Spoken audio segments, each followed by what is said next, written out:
চিরদিন কারো সমান যায় না।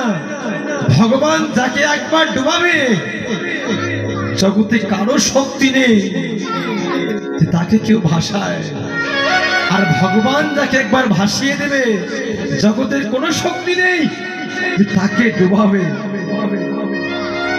জানেন, যখন সীতাকে হরণ করে নিয়ে গেল রাবণ, এই সীতাকে হরণ করে নিয়ে গেল লঙ্কায়, ভগবান ছুটতে ছুটতে এসে সমস্ত বানর সেনাকে এক করে এসে দেখলো যে বিশাল সমুদ্র। এখন এই বিশাল সমুদ্র কি করে পার হবে ভগবান চিন্তা করতে লাগলো। অবশেষে বনের বানর বানরি কিশোর কেচরি মিলিয়ে সিদ্ধান্ত হলো কি, তারা পাথরের মধ্যে রাম নাম লিখে এক একটা পাথর ভাসিয়ে দেয়।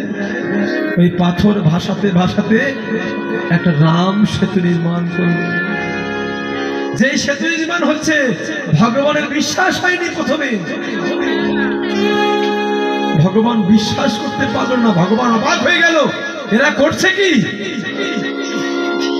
এত বড় বড় পাথরের মাঝে আমার নাম লিখে দিচ্ছে, সে পাথর জলের মধ্যে ভাসছে।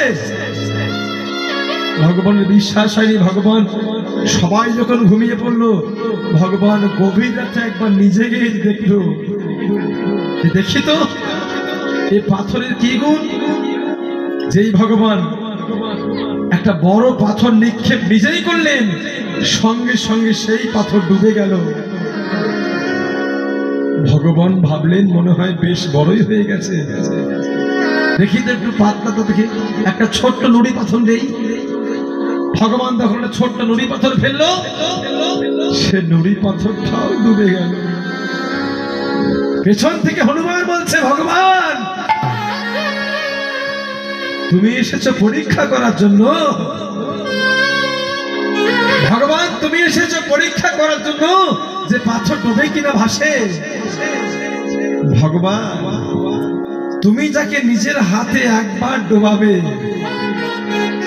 সে তো ডুবেই যাবে, আর তুমি যাকে একটা বার ভাসাবে জগতে এমন কারো শক্তি নেই তাকে কেউ ভাসাতে পারে। আর ভগবান তুমি যে পাথরটা জলে দিচ্ছ সেই একই পাথর আমরাও দিচ্ছি, কিন্তু তফাৎটা কোথায় জানো? আমরা ওই পাথরে তোমার নাম লিখে ভাসাই, ওটা তোমার গুণে নয়, ওই পাথরটা তোমার নামের গুণে জলে ভাসে। তাই গৌর হয়ে